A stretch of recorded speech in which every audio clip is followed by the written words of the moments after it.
बिस्मिल्लाहिर्रहमानिर्रहीम नहमदु व नुसल्ली अला रसूलिहिल करीम अम्मा बाद फ़ाऊज़ु बिल्लाहि मिनश्शैतानिर्रजीम बिस्मिल्लाहिर्रहमानिर्रहीम। सामीन किराम, अल्लाह रब्बुल इज़्ज़त के आखिरी नबी मुहम्मद मुस्तफ़ा सल्लल्लाहु ताला अलैहि वसल्लम का इरशाद गिरामी है कि इन्ना अहब्बल अअमालि इलल्लाहि बअदल फ़राइज़ इदख़ालुस सुरूरि अलल मुस्लिम। अल्लाह पाक के नज़दीक फ़राइज़ चीज़ों की अदायगी के बाद सबसे ज़्यादा अफजल अमल ये है कि किसी मुसलमान के दिल को खुश करना, उसे खुशी पहुँचाना।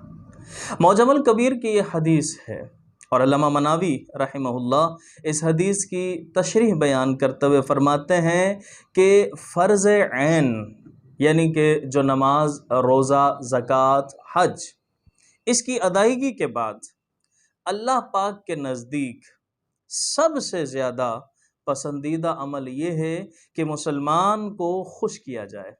अब मुसलमान को खुश किया जाए, इसके कई तरीके हो सकते हैं, चंद तरीके उनमें से अर्ज़ कर रहा हूँ। सबसे पहला एक तरीका ये भी हो सकता है, मुसलमान को कुछ दे कर उसे खुश किया जा सकता है। और दूसरा एक तरीका ये भी हो सकता है कि उसके गमों को, उसकी तकलीफ करके उसे खुश किया जा सकता है। इसी तरीके से कोई मजलूम है तो उस मजलूम की मदद करके उसे खुश किया जा सकता है। बल्कि इसके अलावा हर वो अमल कि जिसके ज़रिए हम किसी मुसलमान को खुश कर सकते हैं, उसकी खुशी का ज़रिया बन सकता है, वो करना फ़राइज़ चीज़ों के बाद अल्लाह के नज़दीक बहुत पसंदीदा अमल है। तो सामईन किराम, लोगों के अंदर खुशियाँ बांटना, उनके गमों को दूर करना, तो मालूम हुआ कि ये कुर्ब इलाही के हुसूल का बेहतरीन ज़रिया है।